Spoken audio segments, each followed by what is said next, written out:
Good morning, everybody. So good to have you here at I think this is like our fourth Sun City orientation, resident orientation, since we started the collaboration between SCHOA and the Rec Center. So let's start out by saying the pledge this morning. You mind? Here we go. I pledge allegiance to the flag of the United States of America and to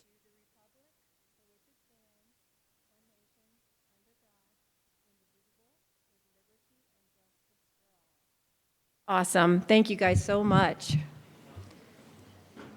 All right,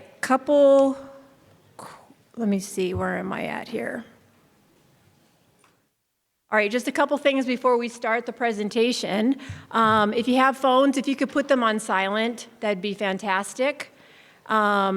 Also, this presentation will be available online afterwards on our YouTube channel, on SCHOA's YouTube channel, and also the Rec Center's YouTube channel. So if you want to share it with somebody else or you want to go back and watch it, it'll be available for you. I want to thank the Rec Center, the RCSC, for hosting this event and also for videotaping it and setting up all of our AV equipment and everything like that. And just really want to let you guys know that I've been living in Sun City for 20 years. This year is 20 years. And probably in this past year, with the leadership that we have across the board in all of our organizations, and you're going to learn a lot about those organizations today, there's never been a time where our community has been more united. The leadership teams are working together. We are supporting each other, and it's very exciting for me to see this happen. So I just wanted to put that highlight out there. All right, so welcome. So my name is Lisa Gray, and I'm the general manager of the Sun City Homeowners Association, also known as SCHOA. Sue Clark, the president of SCHOA, is here, and she's going to do a presentation with her executive director, Leslie Schmalzfield. I'm getting close. I'm sorry for that. And then also Mike Dermeyer from the Rec Center. He's the director of operations. He'll be doing a presentation for the Rec Center, the RCSC, as well. All right, so let's just jump right in. So just a teeny bit of history that Sun City opened on Friday, January 1st, 1960, and with about 100,000 visitors for the weekend. People were very excited to come to this community and see what it was all about. So there were 237 sale contracts that were signed that weekend, which was huge. And the sales totals surpassed $3 million for that weekend. So back in 1960, that was a pretty big deal, right? And so they learned that selling active retirement was judged a viable option. And so this, I don't know if you can see it as clearly as I can on this small one, but so traffic on Grand Avenue backed up for 6 miles trying to get into the property, right? And so you can see, like on the top line that goes across the, kind of angled like that, that's all the cars that were backed up trying to get into what is now 107th and Grand. When you come in there, you'll see the flag poles that are there. Those were flag post poles that were there to welcome the guests into the community. And then we're also going to show you and make sure you guys know about the museum, because that was one of the first houses, model homes, that is still in existence today, and it is our museum, and it's now worldly known, and we'll talk about that in just a little bit. But so we went from this in 1960 to this currently, right? So, and Sun City is unique in so many ways, and hopefully you're going to walk away going, wow, I didn't know that. This is fantastic. I'm so excited about the community I live in, right? All right, so first thing is our name, right? Sun City is not a city, right? We are not an incorporated city. We are an unincorporated community within Maricopa County, all right? So there's no city government, there's no mayor, there's no staff.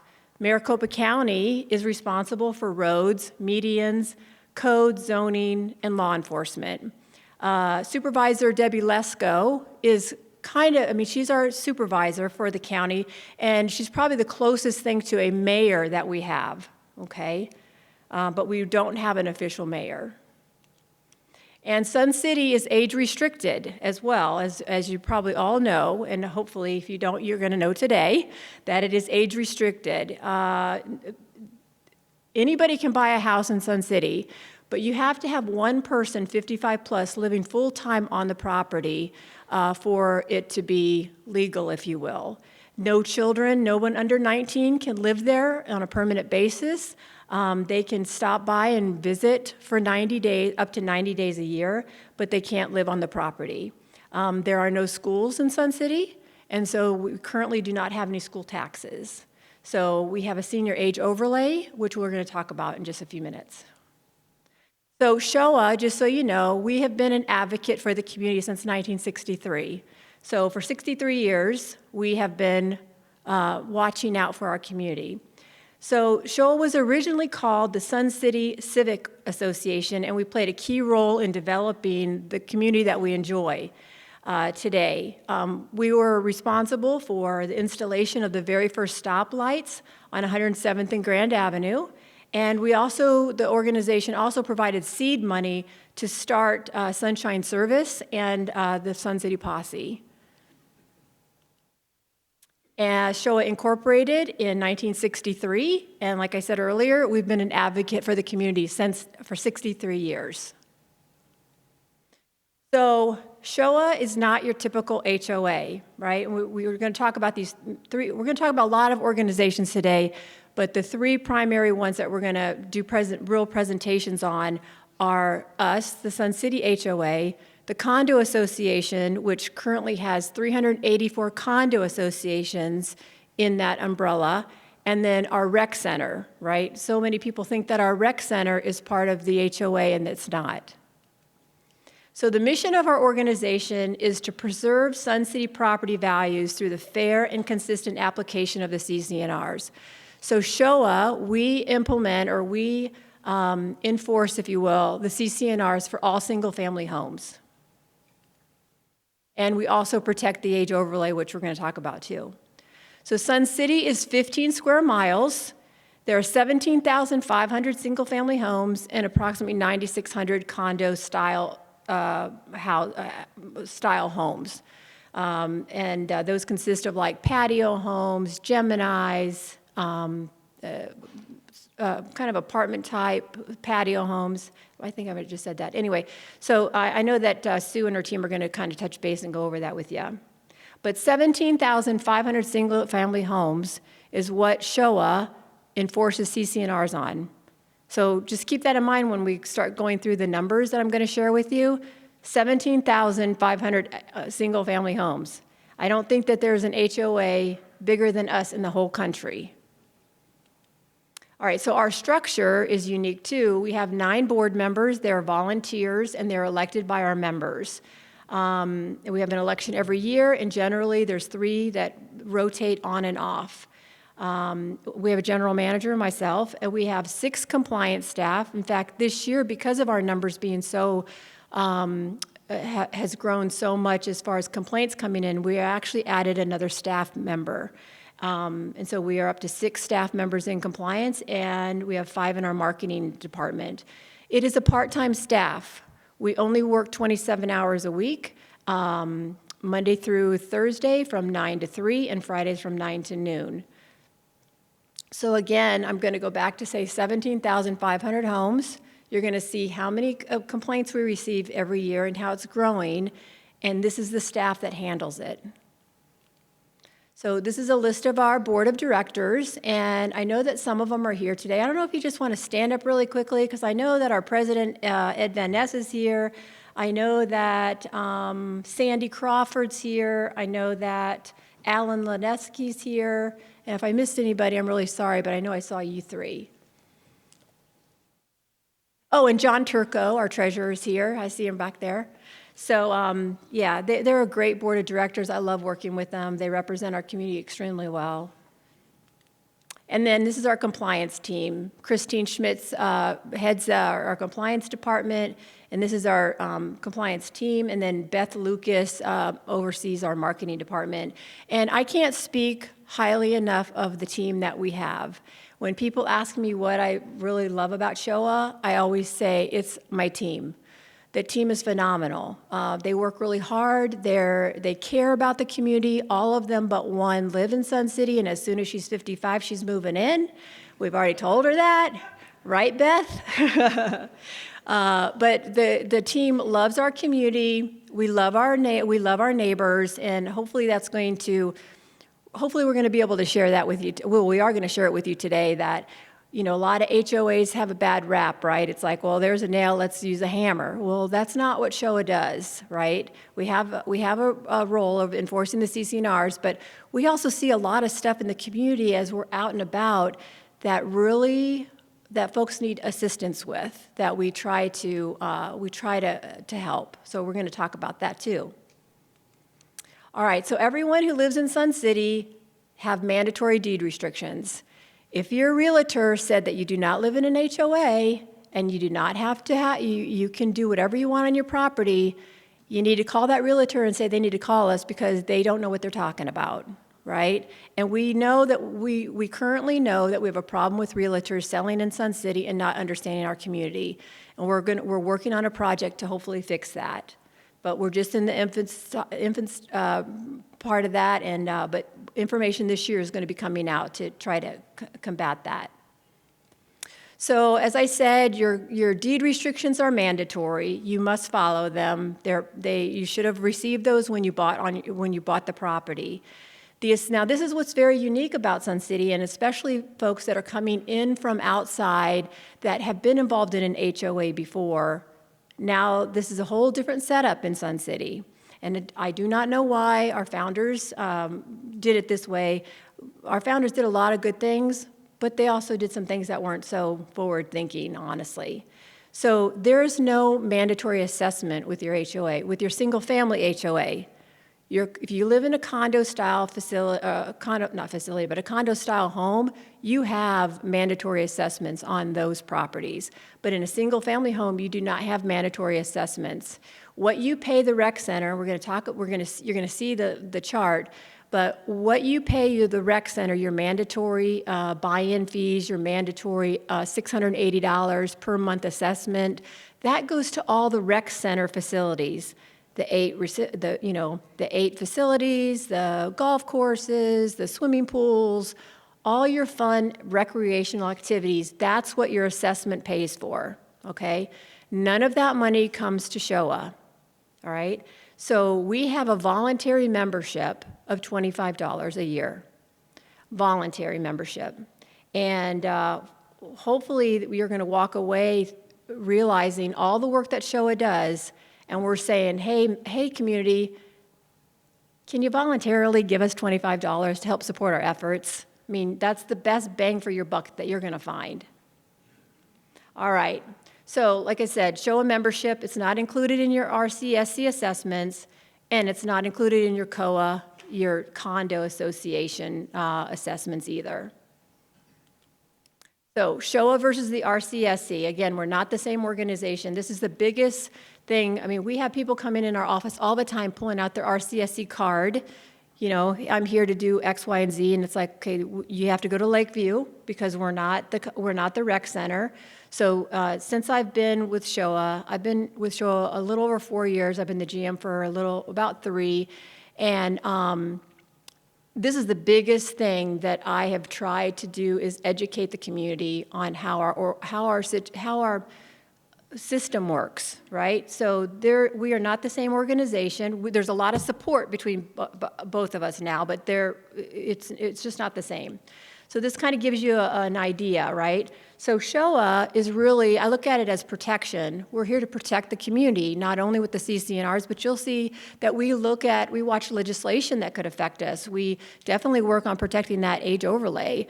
We do a lot of training or a lot of seminars to try to educate people on different issues that are going on. So we have 12 employees. The rec center has about 420. Right? We work on a $725,000 budget, They have over a $30 million budget. You can see the property, the square footage, our annual fee, their mandatory assessment. We do charge at the time of closing a $600 fee that kind of helps with some of this, but we don't have a $5,500 buy-in fee. Nothing really. Your mandatory assessments don't come to SCHOA.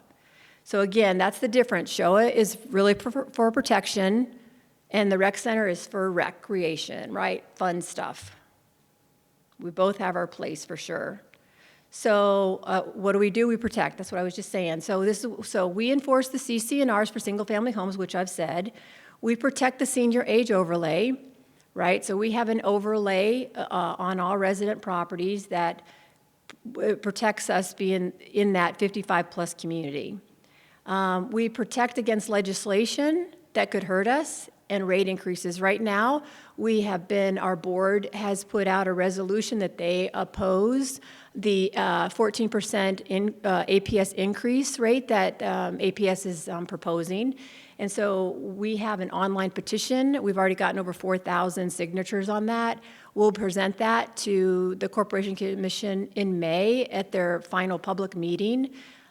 We also have had Sun City West help us, or they're promoting the petition. So looking at it, we've had people from Whitman, from Sun City West, Glendale, other people sign that petition as well. But that's what we do. We look at that kind of stuff, and we will work to protect the community on that. Years ago, EPCOR, and we're going to have an EPCOR issue coming up, but years ago, EPCOR wanted to try to consolidate us with newer communities, which would have massively increased our water rates, and SCHOA, that was before my time, but SCHOA took that all the way to the state Supreme Court to fight that, and we didn't totally win. We won on some, we didn't win on everything. Our rates increased a little bit, but now EPCOR is going back to the water trough, so to speak, right? And they want the rest of what they didn't get a couple years ago. So SCHOA will be on the forefront of that as well. So that's another thing that we do. And we educate. You're going to see some of the events that we've hosted and some of the things that we really want to try to get out to the community. So I think everyone here would agree that compliance matters, right? Because you really don't want to live next door to this house, or if you're trying to sell your property, or let's say you're going to buy a property and you see this next door, like, oh my goodness, what am I going to buy into? Or am I ever going to be able to sell my house? Or, you love living here and it's like, do I need to look at that every day, right? So again, compliance matters because this is what the house should look like after we get that all taken care of. So in 2025, we received 6,321 complaints, okay? And that's an average of about 24 a day, right? Most of these are citizen reported. One of the things about our HOA, our organization, is that when you saw that we have 15 miles, 17,500 homes, and a staff of part-time 6 folks, right? We don't have time to be driving up and down the streets looking to see who's in compliance and who's not in compliance. So residents report to us. Every incident that comes into us, every violation complaint that comes into us, we go and we look at it. We might not be able to get to it that day or the next day, or we might not be able to get to it that week, because when you're seeing 24 that's coming in every day, but we will go and investigate it. And if it's warranted, we'll send a letter. If it's not, we'll talk to the person who filed the complaint and explain to, maybe that issue doesn't fall under the CC&R, so we don't have any control over it. Maybe it's a spat between the 2 neighbors and we're not going to get involved in it. But we do look at everyone that comes into our office. But I just really want people to know that SCHOA is not out roaming the streets looking for, we got enough coming in, right? I mean, I just found out that we had one resident who reported 239 violations to us last year. One resident did that. And we also have residents that get mad because they're out of compliance and we're notified and we tell them they're out of compliance, and they get so angry that they start driving the streets. Okay, I'm going to find other people, right? And we have had to deal with that. And remember, our goal is to treat everybody equally, but we also cannot roam the streets. We don't have the manpower to roam the streets. So if we see something, that doesn't mean that we're gonna, necessarily see the same thing that's like 6 streets over, right? That could be there. So, all right, and this kind of gives you just a highlight idea of the numbers that we get in. So in 2025, the top complaint was condition of property, right? That includes, that can include weeds, right? People hate getting letters about their weeds, but you know what? If you have weeds in your yard, it will spread to the next neighbor's yard, and it will spread to the next neighbor's yard. And so it's not our goal to go out and say, oh, they got a weed, let's go, we got to send them a letter. No, we just, we just need stuff taken care of. So weeds is a big one. Storage stuff that's just thrown in yards. Christine would do a better job at all the stuff that's under condition of property, letting you know that, but that's the number one. And then leases, if there's a rental property in Sun City, they need to have a tenant registration form on file with us so that we know who is living in the house. And for full transparency, that has not been something that, that SCHOA has been on top of, and in this last year, we're on top of it. We received a list from Maricopa County of all rentals that are registered with the county assessor's office, and we've been going through them to make sure that those folks that are in rentals, that we have that data on hand, because our age overlay, right? We want to make sure that they're not underage people living in the rentals. And then also vehicles, parking on the street, RVs, that kind of stuff. Age restriction, don't let that number scare you, 111. People call us when they see a child in the community. All of a sudden, it's like, there's a child here. A lot of times, those children are visiting their grandparents, and they have every right to do that for up to 90 days. But we will go out and we will open a case and look at that, right? So there was a rumor going on, so let's just clear that up. We are not anywhere near a problem in losing our age overlay. We're not even close to that. We maintain it along with the rec center. We monitor that like a hawk, right? So you don't have any worry about that. So anyway, so there's just a couple other things that we have to deal with. And there's more, but these are just the top ones. So in 2025, I said we had 6,321 incidents. And then in 2024, we had 4,693. So we had a 35% increase from year to year, right? And again, with a part-time staff,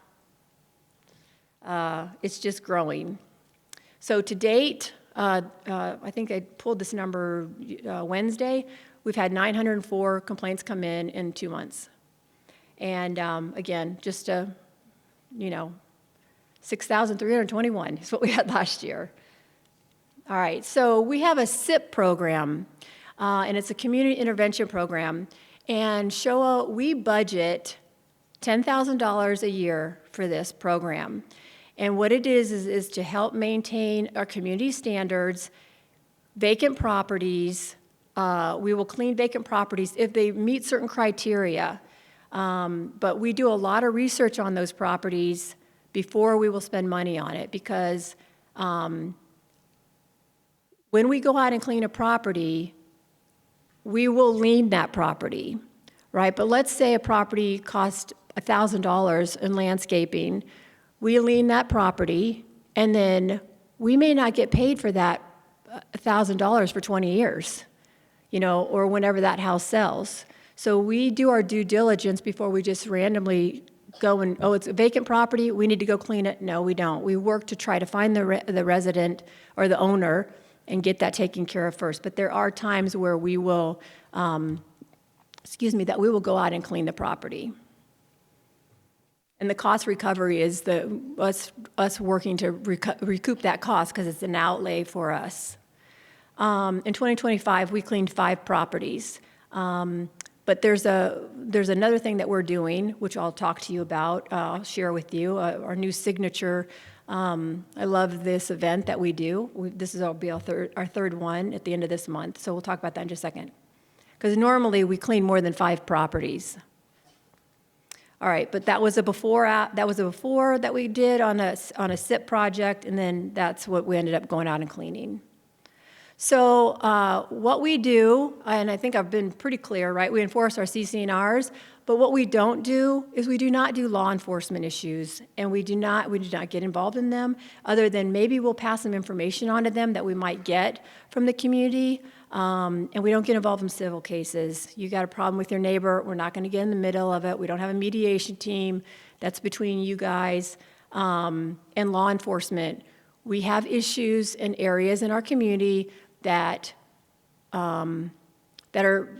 properties are being watched by the police. They could be there could be drug issues, that type of stuff. We do not handle any of that stuff. We're not trained for it. We're not. I mean, it's not in our wheelhouse. I think everyone understands that. Even though I understand too, if I was living next to something that was going on, you know, I'd want somebody to take care of it. But I think people need to understand that our hands are just tied. There's things that we just cannot do. All right, so this is the event that I was talking about, our Sun City Day of Service. So about a year and a half ago, 2 years ago, you know, I watch social media, not all the time, but I do follow stuff on there. And one of the things that people were talking about was, oh, I got a letter about my weeds, you know, and I don't they have anything better to do about sending letters about my weeds? And then they were talking about, well, my neighbor has weeds, but it's hard for them to take care of them. And, you know, but I would help if we could put something together. So I talked with my compliance manager, and I said, what do you think? And she was like, she loved the idea, like, let's do like a day of service, because I thought, you know what, let's put their money where their mouth is, right? If they want to help their neighbors, would they come out and participate in something like this? Well, Christine is the mastermind behind this. I give her all the credit for this. But what we've done last year, we did 2 days of services. We did one in the spring and one in the fall. Between both of those events, we cleaned 24 properties. And what the bigger thing is not just the 24 properties for me, is that so many people came out in the community to help.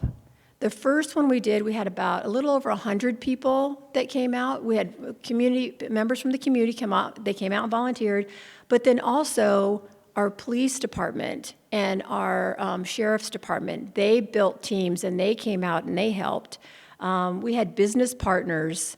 We have a business partner program, which I'm going to tell you about in a minute. Some of our business partners, they came out. We have landscaping businesses that are part of our partnership, and they came out and they volunteered their time to help, you know, get rid of, haul things away. They brought a wood chipper and they were cutting trees, and it has been quite amazing. The second one we did in the fall, we had over 200 volunteers from the community. All of a sudden, the clubs started putting teams together. The Garden Club, the Next Gen Club, the Prides have been huge supporters throughout this whole thing. So now clubs at the rec center, they're starting to get involved, putting teams together. So our next one is Friday, the 27th of this month, and we're excited to see. I think we already have close to 200 volunteers that have signed up. So we're just working all through that. So if you want to be a part of a day of service, what we do is we go out and we clean a couple properties. We clean 12 and 12 on both the first two we did. I think our goal this time is still 12, but everything depends on how many volunteers we have. We even have Parks and Sons. They donate dumpsters for us. They go and they place dumpsters strategically wherever Christine asks, so that we can just pile all the stuff in there, and they haul that stuff away for us for free. So yeah, it's really fantastic. We were up for the West Valley favorite, and we didn't win it this year, but we're going to win it next year. But we were acknowledged for the fact that that this is a great community service event. So when I was talking earlier about SCHOA caring for our community, We team up with the Sun City CAN Association or the Community Assistance Network, and we're going to talk about what they do in a little bit. But then also there's a program called Are You OK? That's hosted or that's facilitated really by Maricopa County. And what that is that people can sign up to have a call sent to them every day at the same time to make sure that they're still okay, right? To make sure, are they going to answer the phone? It's like a wellness check. When our compliance team is out in the field and they see somebody that might benefit from this because they're living by themselves, they don't leave their home. It's been unfortunate that we have run across where there's been properties where the homeowner couldn't be contacted and they died in their property.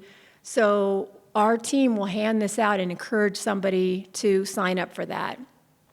We also work very closely with our fire department and our sheriff's department. So we care about the community. Again, it's not just about enforcing those CC&Rs, but cleaning up those properties at day of service. I think that's above and beyond sometimes with what an HOA would do, and same with this. All right, so SCHOA, we have different committees, and I'm going to just run through them real quick just so you kind of know we have a little bit of, we have committees. So we have a Government Affairs Committee, Alan Lanuskis, who's here today. He is the chairman of that, and again, we watch legislation, we watch rates, rate increases with APS, EPCOR. Also, on a side note, we're working with Senator Frank Carroll right now on hopefully a pigeon bill, right? And the region, and you may get information more about this. We have sent some stuff out. There's something going on at the legislature right now that it's tentatively on hold, but I'm hoping that we're going to be able to pick that up. In fact, Senator Carroll said, yeah, we should be able to continue forward with that. But we get complaints about pigeons on a weekly basis. People feeding pigeons, right? And so what a lot of people don't know is that pigeons really carry disease. In fact, we had a woman contact us after they saw that we were supporting this pigeon bill, that her dog passed away because the dog accidentally ate droppings from the pigeon and it killed the dog, right? The pigeons are very toxic, and but we have people that want to feed birds, and I don't think that they realize that a pigeon is not a hummingbird, right? It's not a blue jay. It's not those type of birds. So anyway, we are working on a pigeon bill because right now state law says that you cannot feed the wildlife except for squirrels and birds. Well, a pigeon is a bird, right? So we're trying to get that pigeon moved out of that bird category. So hopefully you're going to hear a lot more about that, or more about that. We have a Roads and Safety Committee that we've had since, I want to say, early 2000s. Every Wednesday, or the third Wednesday of every month at 10 o'clock in our office, we meet with the different agencies, the Sheriff's Office, the Posse, McDOT, ADOT, the Fire Department, to talk about different things that are going on in our community that have to deal with transportation and our roads. And we have a lot of people that come in and they complain about speeding and what streets people are speeding on. So this is open for the community to come in and talk. If you have an issue with that, you have a front row seat to the people that could make things, could fix things. And Greg Bradley is the chairman of that committee. We do have, we don't really have an ad hoc committee, CC&R ad hoc committee anymore, but I left this in because last year we did a lot of work on the CC&Rs. So the CC&Rs have not been changed since 1998, right? So everyone's probably seen it. There's certain things that you can't do that, maybe now, how many years is that? 20 years, 30 years? Maybe we need to update those, right? So we have worked hard on those. The biggest thing about the CC&R change is that we have 17,500 houses, and we have to have everybody participate in that. So just so that you know, it is on our radar, and hopefully sometime this year, we will start having a public conversation about these changes, okay? We have an election committee. Sandy Crawford is our chairman, and we have an election every fall. Currently, there are going to be 3 openings in 2027. So think about it. If you're interested in running, just watch for the information. All right, we have a marketing department. We talked about that. We have 5 employees in that. We have a business partner program, and this is one of the benefits of being a member of SCHOA. That this program was created in 2010, and so they're vendor referrals for SCHOA members.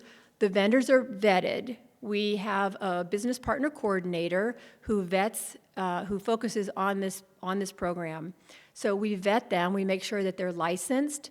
We check with the Better Business Bureau. Have there been complaints? We ask for references. We make sure they're licensed. We make sure there's no issues with the register of contractors. Make sure they have insurance. And once all that's done, then we would bring them on. If they pass all our tests, if you will, then they become a partner. They do pay to be a member. They do pay to be a business partner. And that's one of our revenue sources, right? Revenue streams. So currently we have 247 business partners in all different categories. And so members can actually access this list online, and they can feel comfortable at using one of those businesses. We also really encourage people that use the business partners to send an evaluation form in to us, right? Let us know how did the service work? How did they treat you? Or did you have a good experience, or did you have a bad experience? We want to know if it wasn't good, because our program has a lot of integrity in the community, and we just want to make sure that we hold that same level of integrity, and that we feel comfortable recommending that, because Sun City, being a senior community, we are a targeted environment for scammers. We just are. It's very unfortunate, but we see it often, and we want a place where people can feel safe to start the idea or start the process of what they want done on their house. We also host different events. This one today, Day of Service, a Lifestyle Senior Expo, Safety and Fraud Town Hall, electronic recycling, workshops, educational seminars. So just to briefly touch on those, then our Lifestyle Senior Expo happens right here. We've done this for about 14 years. We only allow business partners to participate in it. Again, we want to make sure that our residents know that these folks that they're meeting in this room, that we have signed, we've given them like a little check of approval. Our Day of Service and the Sun City Orientation. Also in 2024, we started this Merry and Bright Christmas Light Contest. It's been fantastic. The community's received it really well. People just are so excited about this event. The Safety and Fraud Town Hall, again, we are a targeted environment for scam. And so I really want our community to be safe in this. And so we've hosted this a couple years with the Sheriff's Office, and I appreciate Maricopa County Sheriff's Office teaming up with us on that. Electronic recycling, we do that every year. Our next one is on the 21st of April. It's free of charge. You can drop off electronics that you're not using anymore, and there'll be more information coming out on that. I can't brag about this enough. These were some of the winners in our 2024 contest. We had 50 people, 50 houses sign up for this. We have a paper map that people can pick up and take their family out in the evening for tours. We also have an online map, and then we also have included a Whoville Award where the community can vote on their favorite. So it's a very fantastic event. I love it. It's one of my favorites. Just putting this on your radar. So this is Supervisor Lesko. I mentioned her earlier. She is hosting a Sun City Community Safety Town Hall on the homelessness and panhandling issue that we are facing. That will be in this room next Friday. There'll be some light refreshments from 8:30 to 9, and then from 9 to 10. She's going to be present. Also, our sheriff, Maricopa County Sheriff, and our county attorney is going to be present to talk about this issue. So if you haven't signed up for that, please do. You don't have to sign up, but we just like to know so that we can make sure we have enough seats for everybody. Also, just put this on your radar. We're going to be hosting, co-hosting, I will say, because a bunch of our teams, a bunch of the community groups have found that estate planning is a problem in Sun City. People are not prepared. We run across this often, you guys, that somebody passes away, there's no beneficiaries, there's no family, the house is just sitting in limbo for years. And so we are going to bring in a special company that plans this, and we're going to have a free service for the community to come in. And if you've just recently moved here and you need to update your will, or you need to understand what the Arizona laws are versus wherever you came from, if you don't have anything in process right now or in place right now, you need to get that taken care of. And so we're gonna host this. Again, a group of us are hosting it. So more information will come out probably next week on this because it's gonna happen in April. We put out publications, so make sure if you're not on our newsletter or on our email list, please get on that. We send out a monthly newsletter, and we also send out every Sunday. We send out just an update of different things that are going on, things like that. And we also send out urgent emails. I know not too long ago we had a contractor that was in trouble with the Arizona Register of Contractors. They weren't a business partner, but they were going door to door, and they were like, "Hey, I can retar your driveway," and people were, okay, go ahead and do it, and then they would run off with their money. Anyway, we send out an urgent, like, "Hey, please, if this person comes to your door, please do not answer the door." So we try to get information out as soon as we can when we hear certain things. Sun City map, we do have a map. It was funny when we were putting this together last year. There are two things that I think people in Sun City still like, right? Their maps and their newspapers. I mean, really, when this map came out, people were so excited about the map. We have realtors that are so excited about the map.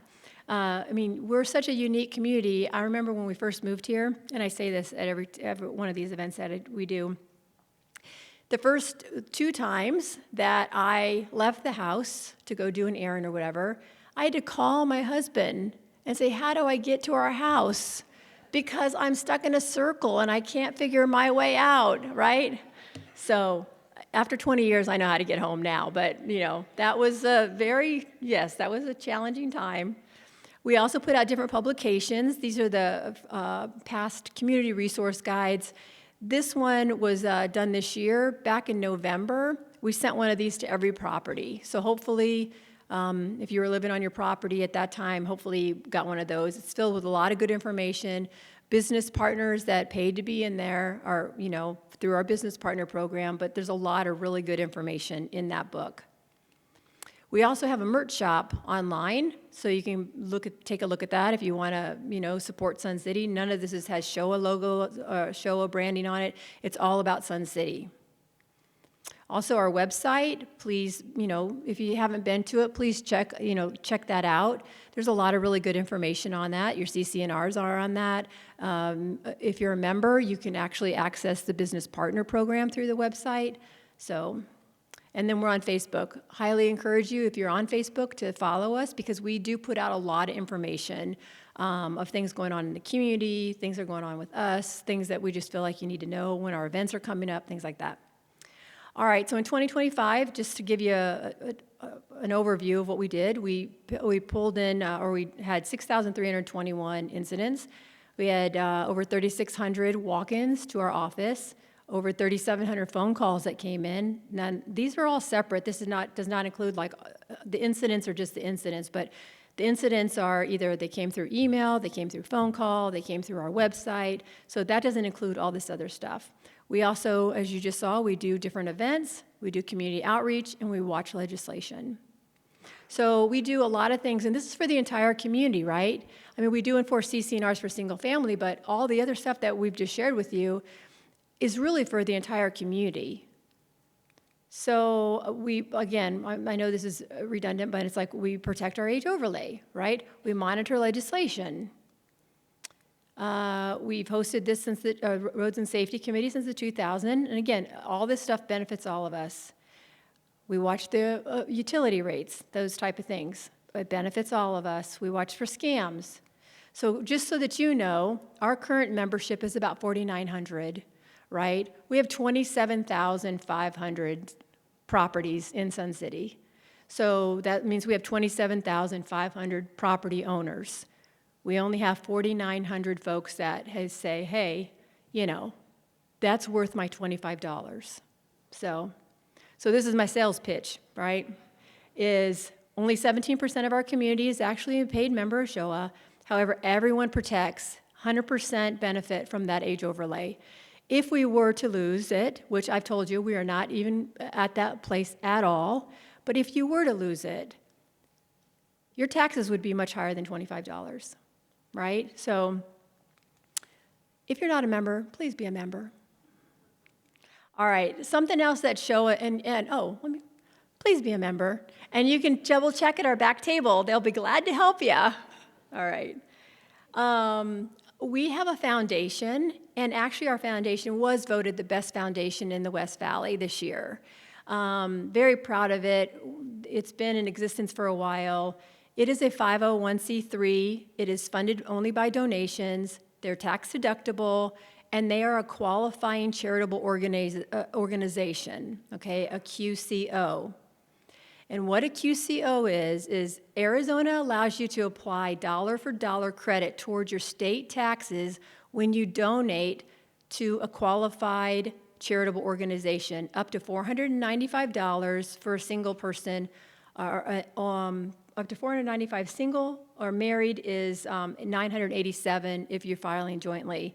This allows taxpayers to direct their tax dollars to charities whose services they believe provide the most value to their communities, rather than going directly to the state for distribution to other services. There are currently 3 organizations. I mean, there's a couple more, but when I'm talking about Sun City, I'm talking about our Sun City community, right? So there are other organizations that are in Sun City that qualify, but in our community, there are 3. There is us, there is Meals on Wheels, and I believe there is Sun City Community Assistance Network. So while I would love for you guys to direct your QCO dollars to SCHOA Foundation, please know that there are 2 other ones that are just as worthy of receiving those funds instead of going to the state. Okay, and if you have questions about that, feel free to call our office, and we can talk to you about that. So currently, what we do with this foundation is that we paint the walls, right? So there are over 30 miles of walls in Sun City, which is about 17. It says there are over 30 miles of walls in Sun City, of which about 17 miles of walls are painted. When the community was built, nobody was put in charge of our walls, right? So if you can imagine what it would look like if nobody's paying attention or no one's taking care of them, you'd have this section in this color white, this section in this color white, you might have this graffiti covered over or whatever, right? So back in the day, this foundation was created to take care of that. And so now what we do is about every 10 to 15 years-ish, we will paint the walls, but we spend that time getting donations to help do that. We also have a RAMP program, and the RAMP is a resident assistance and maintenance program.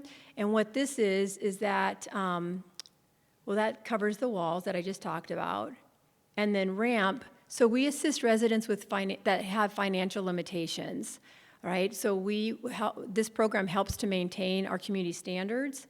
And of course, it's funded through the foundation, and we did 4 properties last year. And this program, we work with Sun City CAN. Sun City CAN actually does the vetting. They took that off. They took it from us. Well, We worked on a relationship with them because we were doing all the vetting for the possible homeowners that could, benefit from this program. But because Sun City can, the Community Assistance Network, they already interview folks that need financial assistance in various ways. So why not put that all under one roof so that when somebody comes in who might need help with their property, maybe the Sun City Can will identify other benefits that they could be a part of, right? So, Sun City Community Assistance Network will help us vet these folks, and then they work with Christine. And if people financially, what's the word I'm looking for? I just went blank. Qualify. Thank you, winner over there. If they qualify, then we will go out and clean their properties. Now, the reason that we only have 4 for last year is because our day of service worked on a lot of those, right? Because our day of service, we just don't go out and just, okay, you need help on your yard. No, they pretty much have to qualify as well.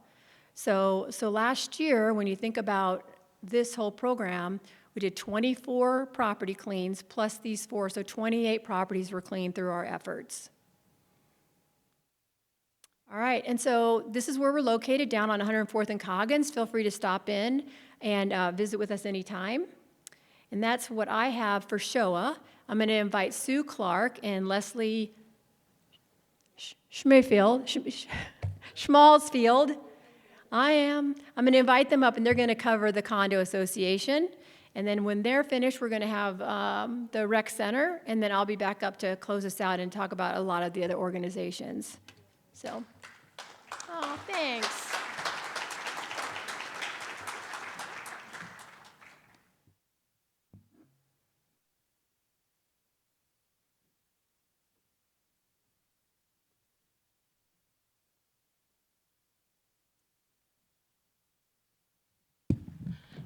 Hi, everyone.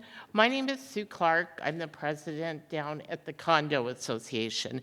I'm going to let Leslie tell you about the Condo Association, but I just wanted to welcome any condo owners we have here. We do so much education down at the Condo Association. The funniest thing I think about the Condo Association is that we are called the Sun City Condo Association, and we're located in Youngtown. But don't let that interfere with participating. We are a membership organization, so your condo association has to be members for us, and those costs range depending on how many condos you have in your association. But I think if any of you are in a condo association or on the board of a condo association that aren't part of SCHOA right now, you should talk with an association that is part of SCHOA, because we provide a lot for condo associations at not too much cost. I want to brag for just a minute. We've had various workshops through the years. I've been at SCHOA for 12 years, and out of those 12 years, I've been president for, this will be my 5th year. But we started a condo association academy yesterday that is going to run for 4 weeks. We have 12 people signed up for it, and they're committed because they paid $275 to participate in this program. We got the reviews from those people that attended our first week, and they were all good. We're going to be doing this academy several times during the year, and so you don't have to be on the board. You can be just an owner to participate in our activities. So I would highly suggest, if you can, attend a condo academy. And like I said, we had week 1 yesterday. And every Thursday for 4 weeks, that academy will be going on. However, if you didn't join at the beginning, it is possible for you to join for $50 a Thursday. So think of that. Otherwise, all the good things we're doing in condo world, I'm going to let Leslie talk to you about that. There you go.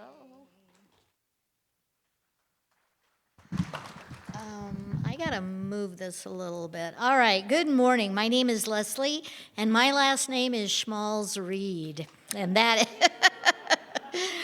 not that I really care that you know how to pronounce it. Leslie is just fine with me. And yes, I married that name 51 years ago, so I'm kind of, committed to what that last name might be. The Sun City Condo Association, like you've just heard, is totally different than SCHOA. However, we do encourage our condominium owners to become members of SCHOA because of the differences between our organizations. One of the things that you heard SCHOA talk about was that there are 384 condo associations, and there are approximately 9,600 of those condos. Condos are duplexes.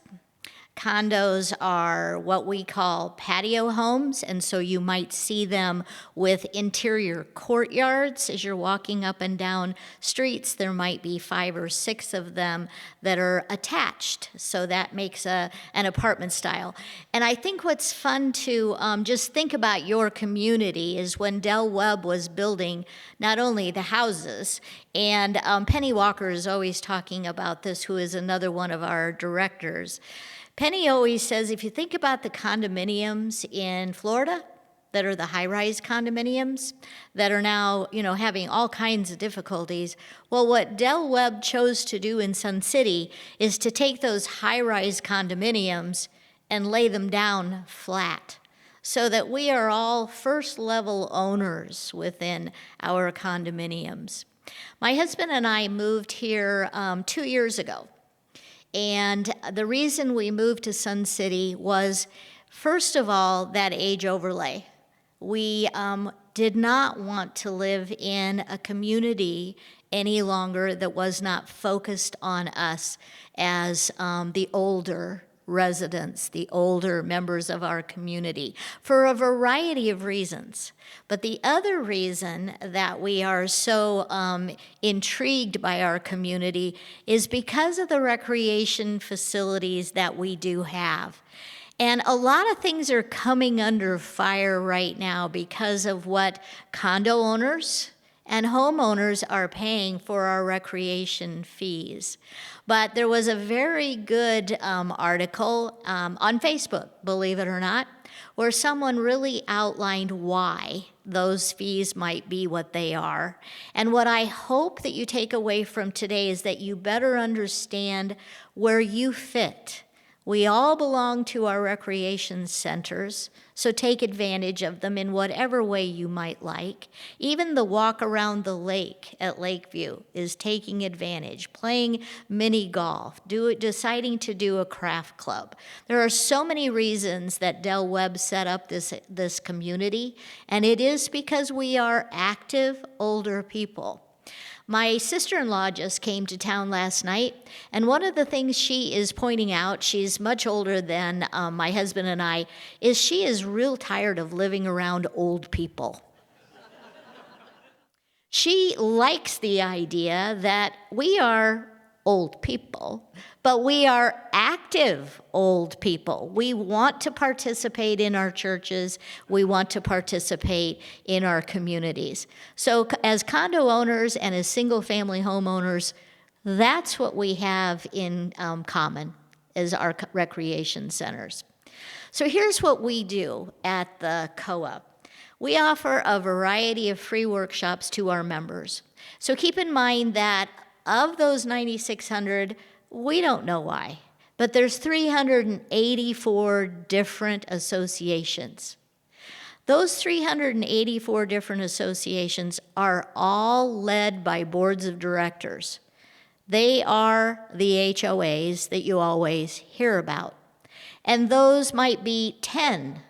So they might be 5 of what we call Geminis or the duplexes, but they can be as many as 100 of those apartment style, those connected, those within courtyards. So there is a diverse community here. And one of the things that I do like to share is, yes, I do live in a home. I live in a condo, but it is my home. It's a regular house, just like yours if you're living in a single-family home. I have the same utilities. I have the same concerns about electric rates and water rates. And as a chair of our community association for Palms, I try to represent all 27 of our homeowners the very best that I can by encouraging SCHOA membership, for one thing, but also paying our dues to be a member of the condominium associations. And the reason that I do that is because of the free workshops and the training that had been provided to me as a new member of a board. It's not something I'm not familiar with. I did it my entire life as an executive director for nonprofits. So becoming a chair or a member of a board of directors to represent those 384 condos is extremely important for this community. One of the things that I believe also is important, and not only our free workshops, and Sue mentioned the academy that we just started, is the listening posts. So similar to what SCHOA might do, we have telephone, but we also encourage our individual member organizations to come in and sit down with one of our 5 board of directors. We have a variety of experiences in our office, from a full-time accountant coming out of hospital administration, community college administration, nonprofit, CEOs of private companies, and so we represent a lot of different backgrounds. What we are not is lawyers. And so our listening posts can advise, help you walk through a difficult situation between owners, perhaps. We have even been known to help to try to mediate between a board of directors and an owner where there might be some difficulty. And one of the things that we have been working on right now very adamantly is, Lisa mentioned those CC&Rs. We also abide by those CC&Rs that you as single-family owners have to abide by. They are what we would call our Constitution, and then underneath that becomes our bylaws for each of those 384 associations. And they can be as diverse as the name is long. And so what we're trying to do for the associations is get them more or less on the same page by looking at their CC&Rs, helping their owners understand what that means for their HOA with the bylaws, bringing those into 2025 condo law, and also their rules and regulations, what they can enforce, what they might not be able to enforce. And overall, what I believe that the Condo Association does and can encourage our owners is we're all homeowners here. We came to live and play and get along with others. And condo living is and can be quite challenging. But if you have a very strong, trained board of directors, a good set of bylaws, an understanding of the CC&Rs, man, it can be mighty quiet in that community. And that was my goal when I became chair. I'm glad to have the phone calls, but I'm even more glad not to have any phone calls, because that must mean we are all living independently as well as in our community, and we are happy. And my mother, that's always the last thing she says to me on the phone, please be happy. And so as the chair in our condo association and as a board of director on the COA, it's one of the things I try to encourage people to remember. We are all volunteers. COA has absolutely no paid staff. Did I go backwards? Nope. We have no paid staff. We are led by a board of directors, and I'm sorry, it didn't mean we didn't have no paid staff. Our board of directors, all volunteers, at least 4 to 8 hours a week. We come in, do listening posts, provide workshops, attend these kinds of events. And then we have our office manager and our assistant who does all of our paperwork for us, keeps track of our membership, that kind of thing. But we're all so committed to what we provide in those services that I just mentioned to you that we are very willing to provide that volunteer time to our other community associations.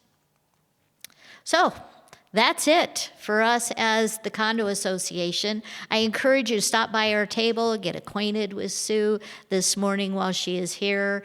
If you're a part of a condo association and you're not real sure who your board members are, and that's something we hear, then we would love to help you get acquainted with that board of directors. We may or may not know them as intimately as we might like, but that doesn't mean that as an individual owner, we can't walk you through what a condo association is and help you to better understand. Thank you very much.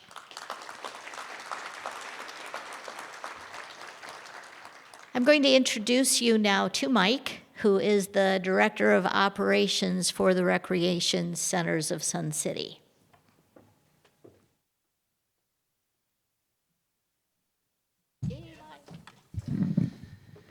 Hello, everyone. Good morning. My name is Mike Dermeyer. I'm the Director of Operations for the Recreation Centers of Sun City. Our presentation is normally given by our Vice President, Chris Nettesheim. She unfortunately had something come up. She had to attend. She regrets not being here. She was very apologetic, but she get the substitute guy. So I'm here to deliver this presentation for Chris. So when I'm going through this presentation, I'll try to catch some of the stuff that's written from a board perspective. I am obviously not a board member, so I'm part of the paid staff. So I'll get going on this thing. So Sun City, Arizona, the lifestyle. So in Sun City, Arizona, we believe opportunities should be limitless, choices should be endless, and life should be enjoyed to the fullest. So picture an entire community designed around the freedom to do what you want and be whom you want. Life really is what you want to, what you make it, and nowhere is that as true as Sun City, Arizona. With this focus in mind, the Recreation Centers of Sun City Incorporated was born and has continued to support the goals of Sun City community. So how did we come to be? Sun City, Arizona was built by Del Webb and opened January 1st, 1960. There was a dream and a plan that the Del E. Webb Development Corporation and John Meeker shared with potential future homeowners. While if they build it, they will come was not a movie quote at the time, Del E. Webb certainly took the risk, and we did come and have been coming consistently since then. We were the first of our kind and set the model for many retirement communities to come. The amenities and facilities that you see today were not built all at once, but were built over time with community management, which eventually led, community engagement, which eventually led to the Sun City Recreation Centers. Over the course of the last 65 years, the community and RCSC has grown to what we have today, and provide a wide variety of recreational facilities to our home and condo owners. So want to know more? Quick shout out to the Sun City Museum. Go check out the museum. It's an incredible place, and the people there are very knowledgeable. So what is RCSC? We're a private, nonprofit corporation that owns and operates recreational and social facilities in Sun City, Arizona. It's the goal of RCSC to provide for all Sun City, Arizona residents, should they qualify and choose to participate, the broadest range of recreational and social facilities possible to enhance their active lifestyles and well-being. I'm not going to read our mission, vision, and values, but I'll go through the mission: to maintain a financially sustainable corporation which provides our members with a wide range of high-quality amenities, recreational opportunities, and social activities to enhance each participating member's sense of well-being and purpose. So what does that really mean? We're not really a city such as the municipality you may have moved from. We're part of unincorporated Maricopa County. So Maricopa County is responsible for the roads, lights, law enforcement, permits, zoning, emergency services, and our 2 libraries are situated in Fairway and Bell Recreation Center. There is no formal governing municipality, so no mayor or city council. There are many supporting organizations in Sun City, Arizona. RCSC manages the recreation facilities and amenities in Sun City, Arizona. SCHOA manage and enforce the CC&Rs for individual homes, and COA manage and enforce the CC&Rs for condominiums, etc. Many others that you will have the opportunity to learn about after the presentation. I encourage you to visit the tables and learn more about how each organization provides support to the Sun City, Arizona community. Many supporting organizations have their own governance rules and regulations and board of directors. So wait, I'm an RCSC member. When you purchase your home or condo, you signed a facilities agreement that outlined your membership benefits and responsibilities. You paid a lump sum at closing for the Preservation Improvement Fund and the Capital Improvement Fund. You paid the full annual assessment for that year that you purchased.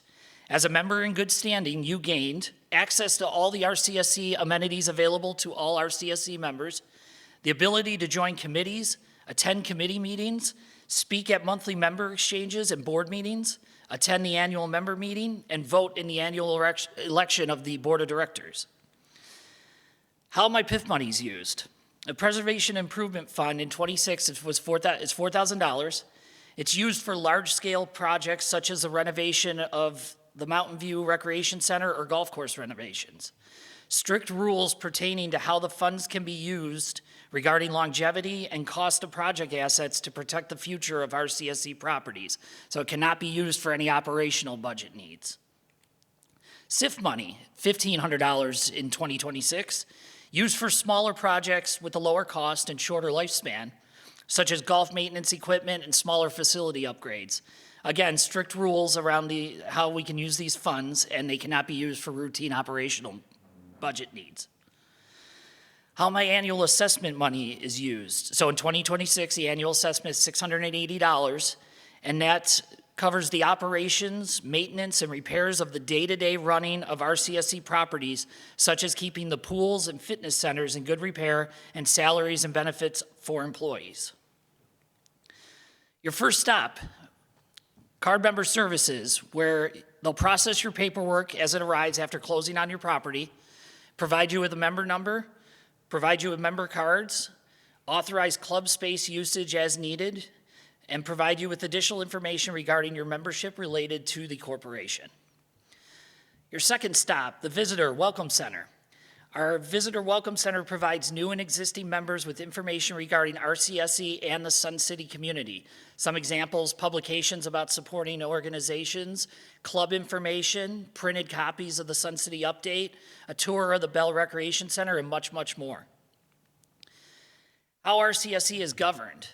So RCSC has restated articles of incorporation, corporate bylaws, and board policies that govern the RCSC Board of Directors and management activities. There are 9 members of the board.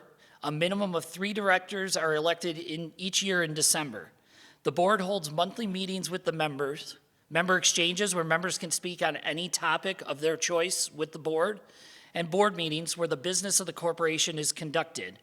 A monthly financial and management reports are published, and board questions are answered by senior management. Members can speak on any motions before the board for a vote. Here are your current 7 board of directors. They just added 2 more. The slide will get updated for the next presentation. How do we become board directors? We are elected by the membership in the December election, or we can be appointed if a position comes open due to unexpected circumstances. We also have a general manager who collaborates with the board of directors on member impacting activities of RCSC, runs the day-to-day operations of RCSC, and works with the senior management group to implement decisions, directives, and initiatives of the RCSC board of directors. And our management team, our general manager is Rebecca Hill. You guys got to meet me today, the director of operations. Our director of finance is Kevin McCurdy. Our director of golf, Eddie Renio. Our director of facilities, Mike Whiprud. And our new director of IT, Peter Aurelio. We also have committees. that work at the behest of the RCSC board on key RCSC initiatives, conducting research and analysis leading to committee recommendations to the RCSC board for future actions. And then those committees are the bowling, golf advisory, lawn bowling, finance, budget and audit, long-range planning, elections, insurance, club organization committee, outreach and communication, properties, and technology. So any of those, if you're interested in volunteering and getting involved in any of those committee meetings are open to any members. You're welcome to come in. The board is always looking for new volunteers for those committees. The Sun City Foundation. We have the Neighbors Helping Neighbors program that provide RCSC assessment assistance for members based on established requirements. And it has expanded into identifying and submitting applicable grant proposals for consideration. So how can you help? Direct donations to the restricted assessment assistance program or to the unrestricted funds, which will assist the foundation in identifying and submitting grant proposals, or your club can donate to the foundation. Please stop by the Sun City Foundation table to learn more about the foundation and the work that they do. Activities. So we have 8 recreation centers. 7 of them have pools. They all have 7 of them have fitness centers. We have 2 bowling alleys and club activity spaces. One center grand is primarily devoted to club activity. We also have the Sun Bowl Amphitheater. This Sunday is the first outdoor Sun Bowl show. Hopefully the weather cooperates. It looks like it's going to. It's going to be a fantastic time.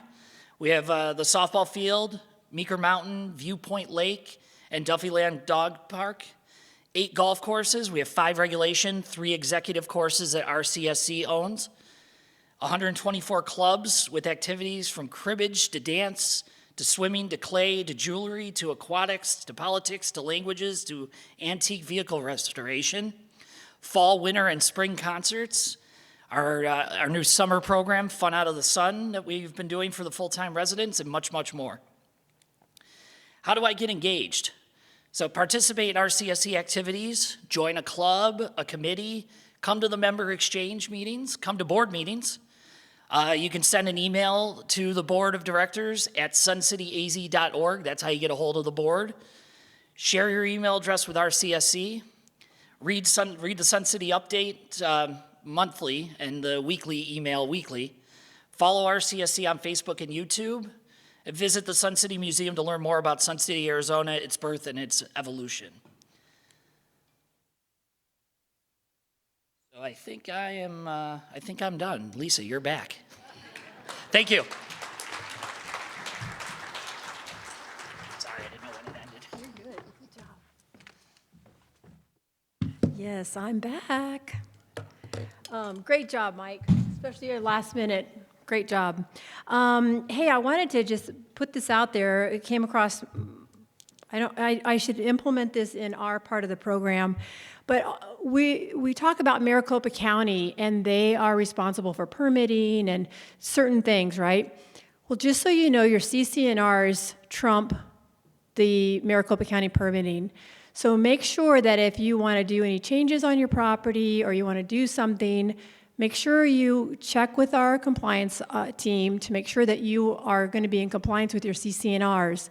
An example is that, Maricopa County allows chickens, right? You can have so many chickens on your property. Your CC&Rs are very clear that you can't have chickens on your property. So somebody moved in, they didn't think they lived in an HOA, they put chickens in their backyard, they had to get rid of their chickens. So again, and there's certain things with setbacks and other things that the Maricopa County codes are different than your CC&Rs. So please make sure that if you're going to be doing any major work on your property that you talk to our compliance team, because the last thing you want to do is have to tear down what you just put up, right? All right, so far, is this good? Are you guys learning a lot of good things? Good? Okay, fantastic. So we talked about how Sun City is not a city, right? It's not a municipality. So in order to fill the gap of a lot of the city services, Sun City has been known as the city of volunteers since, I think, early on, the beginning of time, right? So I just want to go through some of this stuff with you.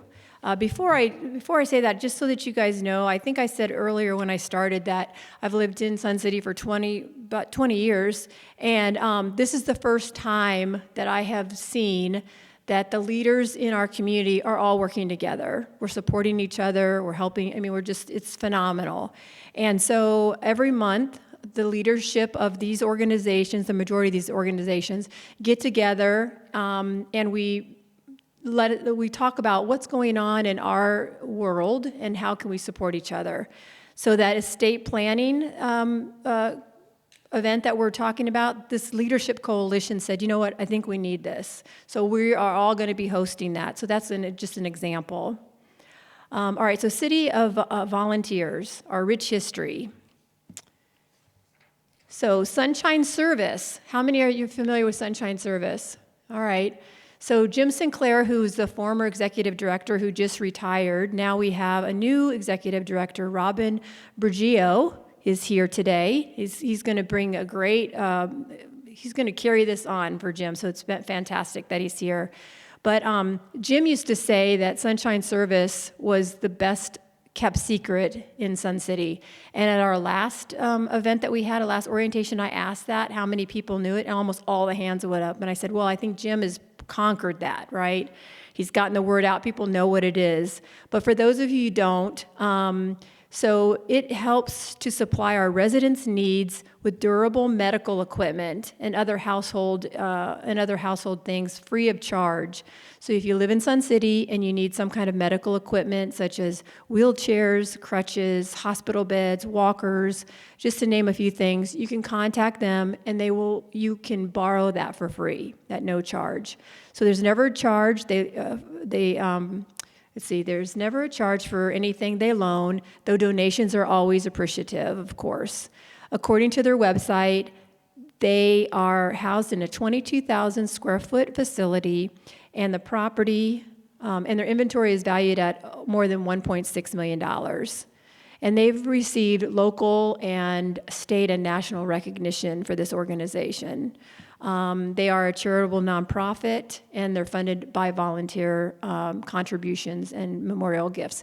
And you're going to see a theme in these community groups that they're funded by volunteers, also by voluntary contributions, right? Almost all of these work on donations. All right, so Sun City Prides. How many are familiar with the Prides?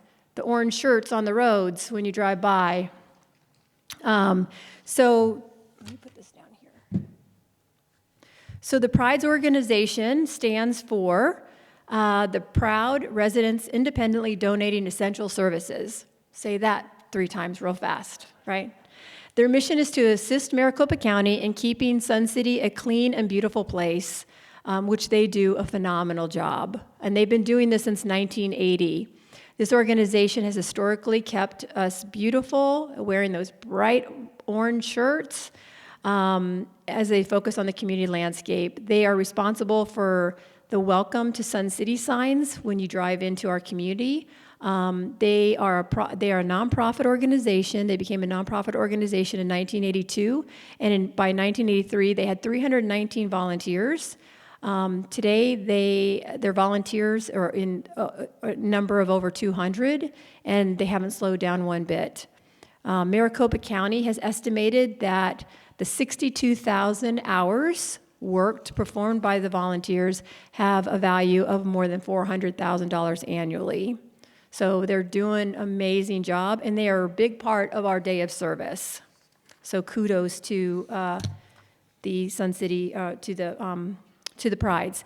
Also, before, just so why this is fresh in my mind, make sure you stop off at the tables. Any questions that you have, if you want to, something, you get something perks your interest, talk to them about volunteering. Also, you got your little teal bags. Those bags have all information. All these organizations gave us materials to put in there, so you can take that home and you can also find out more about it and contact them that way too.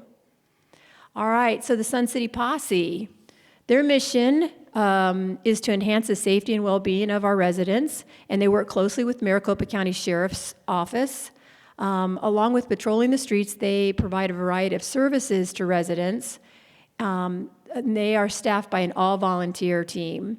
So just to name a few stats, in 2025, they did 22,262 home vacation watches. So if you're going to be out of town and you want someone to drive by your property just to make sure it's all good, they have a program for that. They did 220 welfare checks. We have folks that are calling the posse from out of state saying, hey, can you check my family member? I haven't been able to get a hold of them. They'll go over and check that. They assisted with over 4,729 special detail events throughout the community. And in 2024, I looked up yesterday to see if they had their new stats for 2025, but they didn't. So in 2024, so I'm sure it's more than in 2024, they had over 67,919 total volunteer hours, right, to our community. So it's phenomenal that we have the posse here. Sun City Community Assistance Network, I've mentioned them a couple times. So they were founded in 1968, and they were incorporated in 1969, so they've been around for a long time. Their mission is to connect low-income senior residents with resources such as utility bill discounts, APS and gas crisis assistance, taxes, food stamps, Medicare service programs, and helping to freeze their property taxes. They also work with SCHOA on our RAMP program, which I mentioned earlier. And they are a 501c3 nonprofit organization, and their primary source of income comes from donations that they receive from residents, local clubs and businesses as well. They received contributions from more than 1,800 households last year, and they never charge for the services that they provide. So another fantastic organization. The Lions Club, they've been around our community for a long time. I have more than 60 years. The Sun City hosts Lions Club for more than 60 years, and the midweek and the early bird since the early 70s. If you're not familiar with the Lions Club, they do a lot of great community outreach. You know, we collect glasses for them. They recycle glasses and hearing aids. They provide exams for eyeglasses and for underprivileged school children. They present American flag history to first graders. They do bell ringing, the Salvation Army, they help with that. They do semi-annual food drives. They do a ton of stuff. So if you're interested in being part of the Lions Club, they have 3 for you to choose from. All right, Meals on Wheels. That's this organization and the Sun City Can organization and SCHOA. These are the 3 organizations that if you want to gear your state tax refunds, or not refunds, your taxes too, those are the 3 organizations. So Sun City Meals on Wheels has been delivering meals to Sun City residents for 52 years. Their volunteers deliver on average of 70 meals a day, 7 days a week, 365 days a year.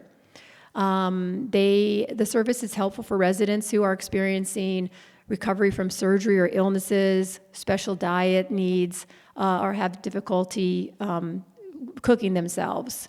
So each client receives 1 cold meal and a hot meal for $8 daily, and those who qualify could qualify for a discount to pay only $4 a day. It's a great program that services our community. Friends of the Library. We are so blessed that we have 2 libraries in Sun City. We have one at the Bell Rec Center and one at Fairway. They are Maricopa County libraries, but our rec centers host that. They rent that space out. They provide that space for Maricopa County. Their mission is to enhance the community through the support for Sun City libraries, and they work closely with Maricopa County. Between 2015 and 2024, book sales, they have like a little bookstore in the back. It's called Books Around the Corner. If you haven't been there, highly recommend it. You find some real gems in there. But between 2015 and 2024, sales from that little bookstore generated more than $366,000 to fund new library equipment and furnishings and to pay for improvements and sponsor special programs. So this organization is also a nonprofit 501c3. We got a lot of great things here, don't we? Yeah, we do. We are so blessed. All right, so Sun City Museum, we've talked briefly about this. So the museum is a place you will discover the rich history about our community. If you have not been there, I highly recommend that you go. Sun City was the first planned retirement community in the nation, was known as the community that changed a nation. Dale Webb opened the museum in 1990, and in 2010, it was renamed after the man who first responsible, named after the man responsible for the first active community in the nation, Dale Webb. So when you step inside, you're going to feel like you journeyed back in time to January 1st, 1960. You're going to think like, you're going to look around and say, where's Ward Cleaver, right? He's got to be here because it's amazing. You step back in time. Many visitors anticipate spending about 20 minutes there to about a half an hour. And 2 hours later, they're like, we'll be back, because there's so much stuff to see there. So make sure that it should be a bucket list item for sure. And, I should say, yeah, so that's what it looks like, a little pink house. I don't know, how many have been there? Okay, so good, but a good amount haven't been. How many knew about this? How many didn't know about this?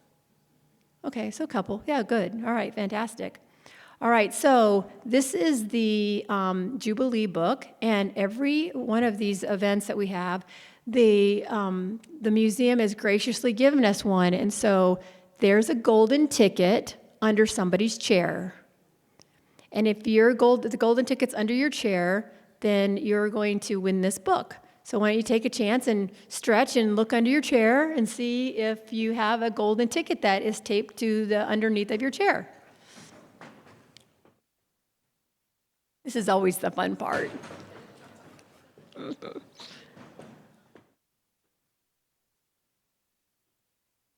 Okay, so I know it doesn't see.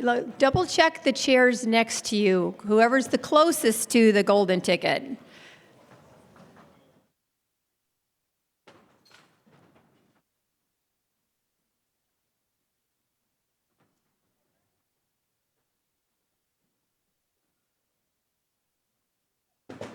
All right, well, I guess no one's going to go home with it. Did we find? Oh, we found it. I honestly didn't even see where they placed it this morning, so I wasn't quite sure. All right, so we have a winner, and so after this, if you want to take that back to the museum table, they will give you all your wins, all your fun stuff. Fantastic. All right, so then now, the next we have the Sun City Fire and Medical Department. Boy, they are fantastic, and they offer certain programs to support our community. One of the things that they do is there's a very popular program called a lockbox. How many are familiar with the lockbox? So a lot of you might have bought your property with the one already being on, attached to it. So it's a little lockbox. I don't have a picture. I should have put a picture in there. It's a little box that goes right by your front door, and your key to your house is in that box. And the only people that have access to that is the fire department. If you bought your property and that box is there, you might want to have them come out and check to make sure the right key is in there in case you had it rekeyed or something like that. Make sure that your current key's in there. The great thing about that box is if they have to get into your house and that box is on there, they will not tear down your door, right? They'll be able to access it easy peasy. So highly encourage you that if you don't have one on your house, that you get one put on your house. And if you do, again, check the key to make sure that it's the right key. That would be terrible, right? You have a box, the wrong key, they got to get in, then you have to buy a new door instead of just replacing the key. All right, so there is a fee for that lockbox, but that goes to the fire department can help you out with that. And let's see, they also do free smoke detector installations along with home safety surveys. So if any of that perks your interest, please contact them. They are fantastic partners with SCHOA, and they just contacted me last week, and they're like, Lisa, we have people burning trash in their backyard.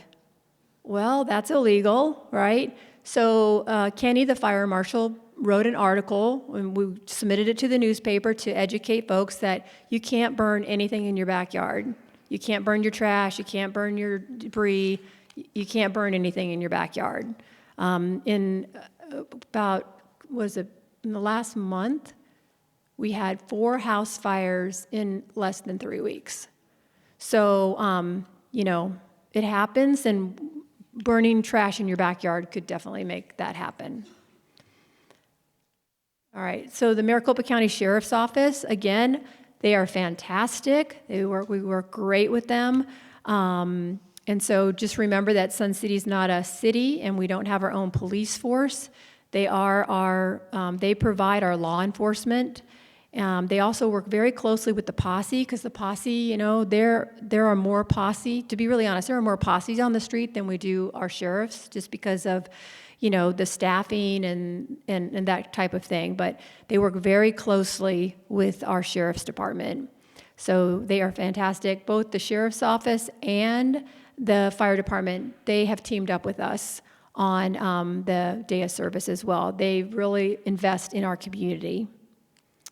And then the Olive Branch Senior Center, this is a fantastic resource that our community has. And so it's been in operation for 35 plus years, and they really have a lot of services for seniors. They're located right off 103rd and Grand. They moved not too long ago. They have a new facility. They offer, different benefits from checkups, blood pressures, classes, nutrition programs. They also offer meals for folks that are 60 years or older. And so it's just a really fantastic resource that we have in our community. Again, we're really blessed. So I like to say community unity, and I hope that comes across, because it has been phenomenal. All these organizations, and there's some organizations that aren't listed on here, and I didn't mean to really exclude them, but it's just, I just put this in because it's like I really wanted to get that point across, that your community is working very well together. And so then you have your goodie bags, right? So you have stuff to take home with you. Make sure that if you have any questions, anything that's perked your interest, you have questions about the CC&Rs for single-family homes or condo association or the rec center, we have experts here to help you answer your questions. And so I really thank you guys for being here. I hope that, how many people have been here less than a year? Okay, good. More than 1 year? More than 5 years? All right, well, good.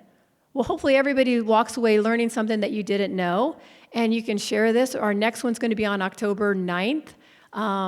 Will be our fall orientation, so hopefully you can share this with other people and encourage them to come as well. All right, well, thank you guys so much for coming. Appreciate it.